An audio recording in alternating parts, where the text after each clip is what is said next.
Hey everyone, my name is Janet. Now let's dim the lights.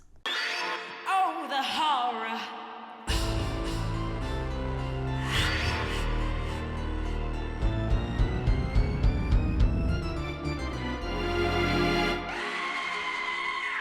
Hey guys, welcome back to my channel where we talk about all things spooky, uninviting, and downright horrific. As my usual disclaimer, I do not take myself seriously, and I really hope that you don't either. I'm just here to provide lighthearted, digestible reviews, and if you are looking for something a little more straightforward, there are YouTube channels that do that. I'm just not one of them.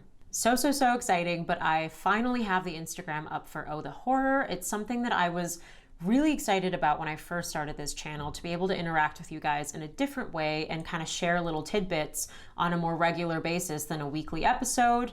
And because of a major Instagram fluke, I actually never really was able to get into the account, and I'm not going to go into detail about that because I've already talked about it extensively on my YouTube channel before, and I wax poetic about it on Instagram. But either way, I'm really excited that it is finally up. On the Instagram, I will be posting episode updates and mini reviews and really just any thoughts and feelings that I have to do with horror films, which is pretty often. I also want to get your suggestions. I might offer some suggestions of my own on there. It's just another way for me to be able to interact with you guys. So go ahead and give it a follow. Slide in the DMs, send me some suggestions, anything horror related. I am totally open. This is going to be a really fun one for me today because I was very personally affected by this movie. We're going to be talking about the Canadian horror film Skinamarink, and I have been itching to see this movie ever since I watched the trailer, and it finally came out. I believe IFC Midnight acquired it for a limited theater run, and it came out last Thursday. You bet your ass I was in that theater on Thursday night. And boy, it was a doozy. I believe that Shudder has also acquired it for VOD, but there is no release date on that yet. So you're gonna wanna see this in the theater. There's so much to discuss here, and I've really been trying to make an effort to keep my videos at a shorter and more digestible length for those of you who are new to this channel and don't wanna hear a random stranger ramble on about horror films. But it's going to be a longer one today. I'm also going to include a spoiler section at the end for those of you who have seen the film.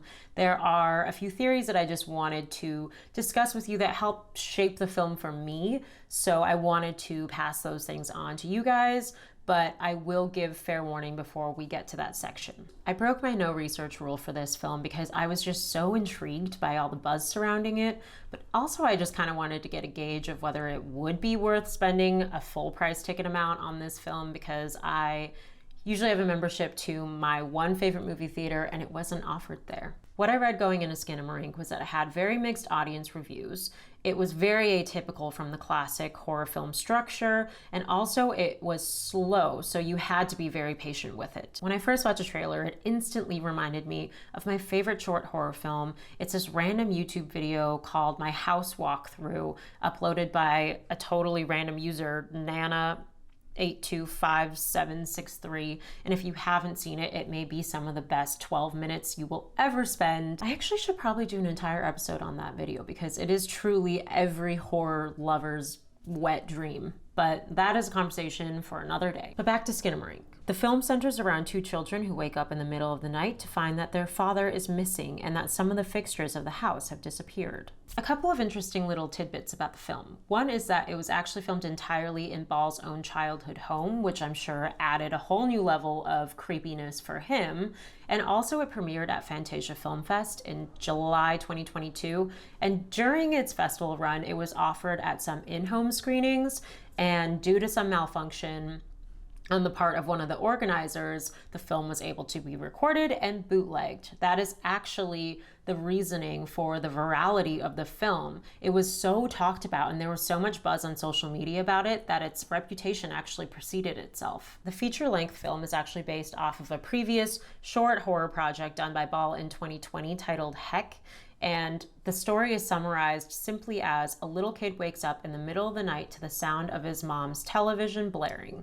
which is basically the plotline of this film. I watched Heck, and it was very, very similar to Skinamarink. I actually am going to loop back to that short film in the spoiler section of this episode, but for now I would say that if you're unsure if Skinamarink is the movie for you, I would go and watch Heck because it is basically a shortened version of this film. I'll link it below in the description for anyone who wants to go and watch it. Now let's talk about the movie's title, Skinamarink. It is a nod to the children's nursery rhyme titled Skidamarink, or otherwise known as Skinamarink with two N's, or Skidamarink-a-dink-a-boomp, or Skidamarink-a-doo. Skidamarink-a-dink-a-dink, Skidamarink-a-doo. I love you. Yeah, it seems innocent enough, but in this context, it suddenly picks up this really eerie undertone. And after you've watched the movie, that feeling is multiplied. Let's get into the actual review. First, I kind of want to share my personal reaction and feeling about the film, which is that Skinamarink may be the most spooky, uninviting, and downright horrific thing that I have ever reviewed on this channel. Skinamarink was undoubtedly what I expected it to be. It was very, very slow and deliberate. There was barely any dialogue, action, or even on-screen actors for that matter. The film is mostly comprised of these static shots of various houses in the room, and it's truly the horrifying audio that is front and center of this film. I would say that to get the full effect of this film, before you walk into that movie theater, you really do need to throw out any expectations of what a horror film should be. And whatever you do, do not convince your non-horror loving friends to join you on this journey because they will never forgive you. Throughout the film, there are old cartoons and black and white movies being played on the television, and that's more or less the only audio you get to hear. I mean, there's a little bit of dialogue, but it really is just the drone of the television. And you think that it's eerie and creepy and horrifying, but then you realize that when the TV is turned off, that droning was really the only thing keeping you comfortable and kind of sane, and that the silence is far scarier. That's kind of the gist of the entire film. I really felt like I was being fucked with the entire time because the film strips away all of the audience's senses so that all we really get to experience is whatever it wants us to see and hear. There are times where the TV randomly starts skipping and we're forced to watch the same 5 seconds of the film over and over and over again. And then there are other moments where the TV completely shuts off and we're suddenly left with this really chilling sense of vulnerability with it being so quiet. It was kind of like a really demented game of musical chairs, and it felt like torture and psychosis all at the same time. And if I had to sum up this movie in one statement, it would be an utter nightmare. It's pretty evident that this is what Ball wants us to feel, with the muffled, disembodied, echoey voices in the background, and the jumbled timeline, and the disorienting camera angles. There is nothing rooted in reality about this film. Not only that, but the film makes you feel really alone and vulnerable, like you did as a child if you were ever left in the house or even your room for more than a split second on your own. That's a note that I jotted down while we were watching the film, was that it felt reminiscent of a childhood nightmare. And as soon as we all stepped out of the movie theater, we all had that same dreadful feeling of nostalgia. Ball confirms all of this in an interview where he says, quote, "I'd had a nightmare when I was little. I was in my parents' house. My parents were missing and there was a monster. And lots of people have shared this exact dream." That's probably what's so effective about this film, was that it felt like an hour-long bout of deja vu. In this next spoiler section, I'll go into a little bit more depth about that, as well as sharing some intriguing theories that really did help me make sense of the film. But for now, I'm going to close out this spoiler-free section. Skinamarink absolutely changes the rules of the horror game. In Ball's own words, this genre, more than any other, is expected to constantly reinvent itself because it eats its young. And that is exactly what he's done. Snaps to Kyle Edward Ball for being the first filmmaker in so many years to actually have me dreading getting in my bed and turning off the lights. Skinamarink gets a 9 out of 10 from me because it was horrifying. Skinamarink is currently only playing in select theaters. As I mentioned before, I'm not exactly sure of when the VOD release date comes out, but definitely get to the theater if you're able to, because you don't want to miss this one. Now, if you've seen the film or just don't really give a damn about spoilers, keep watching because I will go into far more detail. But if you are ending your journey here, thank you so much for watching. Don't forget to like and subscribe if you liked it and you want to subscribe to it. See you next time. Final warning, I'm about to share spoilers with you guys, so turn off the video now if you don't want anything ruined for you, but let's get into the good stuff.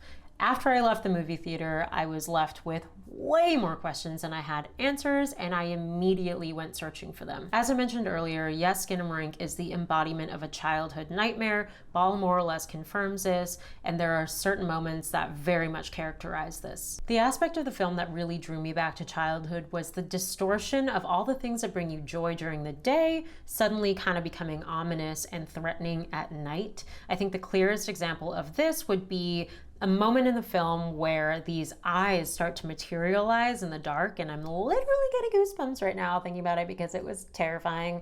You see these eyes materializing, and as they slowly come to, there's this like sharp screeching, horrifying sound that the film employs more than once that really made everyone in the theater jump.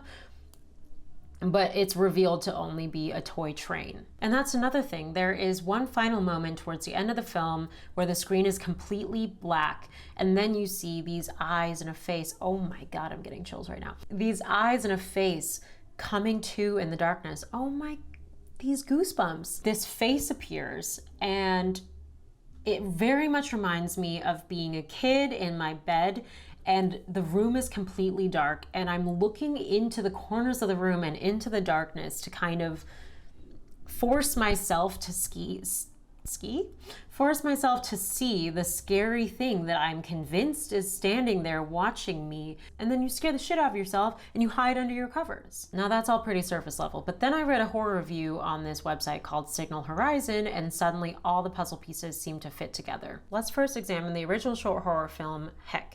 Now in it, we are shown that time is repeatedly passing at faster and faster increments. So you go from 2 sleeps to 56 sleeps to 314 sleeps to 18,694 sleeps, which is the equivalent of 51 days.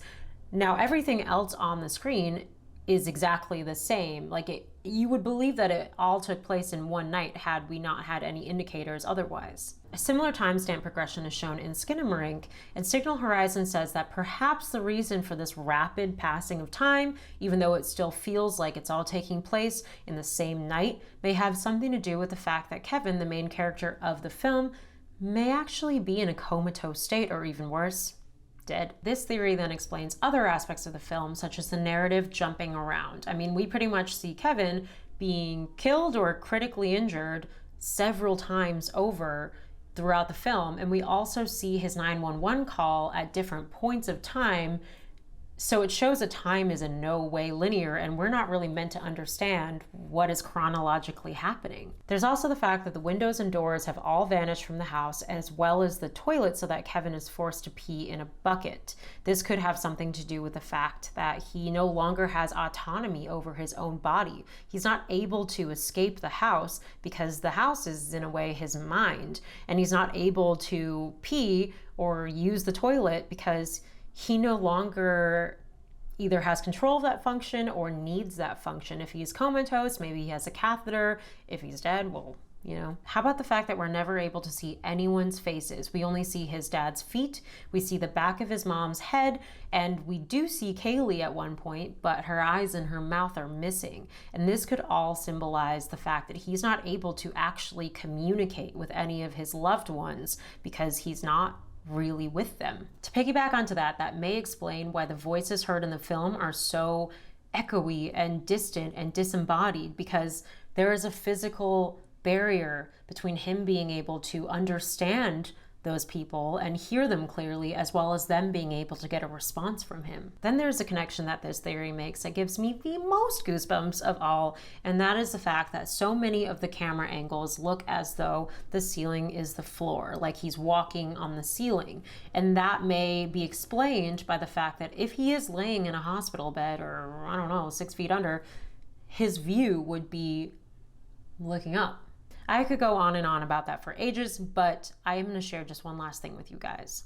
there has to be some sort of reason why the mother is completely absent already in the beginning of the film, as well as the fact that when the children are distraught, they only call out for their father, not the mother. Signal Horizon poses that this may be a result of the parents being divorced at some point in their lives, or the mother potentially being abusive to the children. My interpretation is that the mother is the monster the entire time. When Kaylee's upstairs with her in the bedroom, there's just something really horrifying and tyrannical about the way that she's talking to Kaylee. And I do believe that she is the ominous, disembodied voice guiding the children to do these horrible things to themselves. And I believe that she punished Kaylee for not doing as she was told by plucking out her eyes and telling Kevin to stab himself in the eye with a knife, because this is somehow reminiscent of how they were treated by her when he, they, she, whoever were alive. Who knows? I need to end this review if anyone is still even watching, but that was so much fun. It's going to be an absolute nightmare to edit, but so well worth it because I just really enjoyed kind of digesting this film. I've already done my whole spiel to end the episode, but if you've stuck around this long, you are an absolute champ. And I'd also really love to hear your interpretations of this film. So if you want to share those with me, drop a comment below, but please, if you are including any spoilers, be kind and warn us about it so that no one's time is being ruined. I will see you next week.